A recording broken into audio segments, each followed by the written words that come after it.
working cooperatively throughout different timelines. The loop coming up.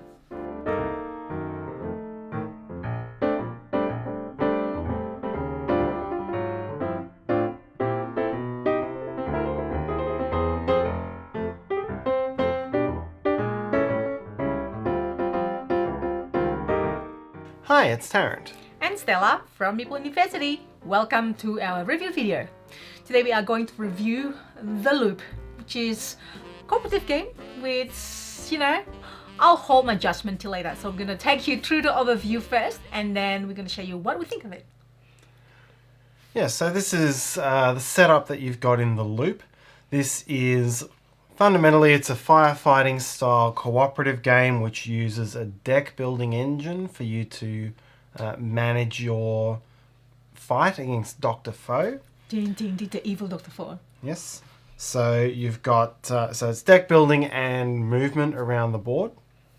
Dr. Foe is attacking through time. So you'll see the board, it's split into these 7 wedges which represent different timelines. So you've got the antiquity timeline, medieval, Renaissance, and so on. So this is actually good because it's got the symbol like Renaissance, like Mona Lisa. Antiquity is like antique jar. Yep, and then it comes around to, this is sort of our era, and then there's era of robots, and then the end of time. Oh, that's so sad. I just realized that. Yes. And so so Dr. Foe is trying to destroy the timeline, and will destroy it by putting these red cubes onto these spaces. These are rifts. They will destroy when you get more than 3 on a given space, it's going to destroy it. We don't want that. We don't like that. And our aim is to go around the board to complete the objectives. So you'll see there's 2 face-up objectives here. You've got to do 4 overall in the game, so when you complete one, or if one gets taken from you, another one will appear. Yep. And you've got to complete 4 of those before Dr. Foe can destroy 4 of the timelines, or until the game runs out of time. There's a couple of other things that can go wrong. On a typical turn, what's going to happen is you'll gain new clones. So you'll see there's these enemies here. These are the clones of Dr. Foe. You draw them out of the bag, and it shows you on the back where it gets placed. And an artifact from time is going to appear. So these are the deck building cards. These will be what you use to build up your deck. And then you'll draw one of these 7 cards. And so across each of the thirds of the game, Dr. Foe is going to point to every area. And this is a little dice tower type of thing here. So cube drop. Yes. So you're always going to put as many cubes into it as there are clones in that region plus 2. They'll come out in some sort of random arrangement. You put them on their different spaces. And if you end up with more than 3 in any given space, that destroys that area, turns it into a vortex. So you get one of these ones here. Mm-hmm. Any goals that were in there get destroyed. And it still otherwise functions as a normal space. And if you ever fill that up again and overflow it again, then you lose the game. Oh, that's sad. So that's the mechanic of how the game fights you. Then you fight against the game. So you're trying to... There's really 3 or 4 major things you can do. You can move. So you'll move around from space to space. And you get 1 free move per turn. Or you can use cards that let you move. Or you can spend one of these energy cubes from your region to move from it. There are cards, and then everything else comes from your cards. So there are cards that will let you add more energy to the board. There are cards that will let you remove rift cubes from the board. And there are cards that will let you move and push clones around. And so each of the clones has a timeline on it. And if you push it into its own timeline, it creates a paradox and destroys the clone. Which is good. That's what we want. Yes. One of the strategies to destroy the clone. Yep. And then at the end of your turn, if you're in an area with one of these around the outside, you can pick that up and add that into your deck. So it's kind of like deck building-ish. Yes. all of these goals that you're trying to meet are versions of those actions we just spoke about. So this one is about adding energy while there's energy everywhere. This one's about removing rift cubes from every location. So they're all things that fit in with stuff you'll be trying to do anyway. And the major thing you're trying to combo off is looping. So you can use each card once per turn. But if you spend a green cube from your area, let's say I've spent all of these cards, if you spend a green cube from an area, you can loop one suit of cards. Let's just pretend that you have, Tarrant has that. Pretend it started like that. I could spend a green cube to loop my 2 lions ones, like so. Simple. And then that gives me a more powerful turn. And if I want to loop again, I can do that. I've got to spend 2 energy cubes on my second loop, 3 on my third loop, and so on. So that's kind of like stop from anyone breaking the game, I guess. Otherwise, if you can afford it, you just like loop, loop, loop, loop, loop. There are some combos that wouldn't work unless looping got more expensive, yeah. Yeah. Or sorry, they would work too well. Yeah, it will work too well. And that is fundamentally the game. You've got to complete 4 of these goals before you lose 4 regions to the vortex, or before a vortex gets double destroyed, or before you've played, it's 21 turns ultimately, but you've drawn all 7 regions 3 times. So what do you think of the game, Tarrant? I like it. I think it's a good cooperative puzzle. I think it does the deck building thing nicely. I've said a few times before, we've often spoken about it, that I've never really liked deck building co-ops. But that's in a pure deck building sense. I always find there's a bit too much randomness here. But where you've got a deck build engine next to a gameplay on a board, I do like examples of that. And I think this one hits a really nice balance with the way you can build up a good hand and you can build up something that will loop really well together with your typical firefighting game on a board. I think you end up with those really nice decisions where, you know, sometimes a region or a goal is critical and you've got to spend all of your efforts, you know, getting to that location and preventing yourself from losing there.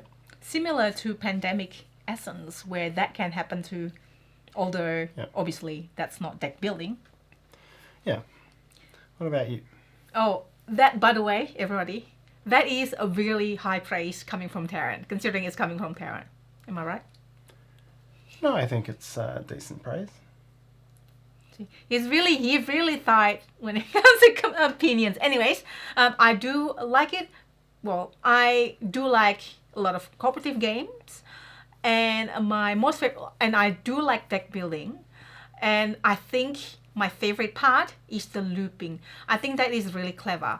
I agree with all of you what you said, but the looping feels like it gets you to another layer of strategy where, okay, you need to try to get the cards that you might combo well and that actually is what you want. You want to do that, you want to sacrifice on that, and then you're going to try to get the card, hopefully the one that is discarding, like the thrashing element, so to get your deck lean in thin. I do like that. Trying to thrash my card and trying to choose and then try to make the combo is really working well. Yeah, and I think that provides some nice early game decisions as well, where getting to the space that has the card you want is a critical part of. You can't just go around fighting the fires and the clones. You've got to go where it helps your deck as well. Yeah, absolutely. I think that makes good early game decisions that impact the game as you move on. And we played. How many times do we win? Do we win twice or just once? We won properly once. And we won with a rule mistake once. Which happens. Which does happen, but that's we made it a little easy for ourselves that first time. Well, I think rule mistake this is like a slightly different subject, but I think rule mistake, I don't know if it's common for everybody. I mean, I think it is common. I mean, we experienced it. It's easy sometimes to overlook something that makes the games so different. Yeah. Anyways, I do like it, and that's my main one. I mean, that's not the only one that I like about it, but I think that mechanic is clever and it stands out from other games. And the fact that you can combo each other say I have this one and they compose with other players, and that's really clever. And the fact that you have your own cards, it's too much for an alpha player to control everybody, and that's what I like about being cooperative game. Cooperative game as well, where it's less prone to alpha player to control everything. I mean, Pandemic is a nice game, but there's a chance that even alpha player could take control of everything, which is not my preference.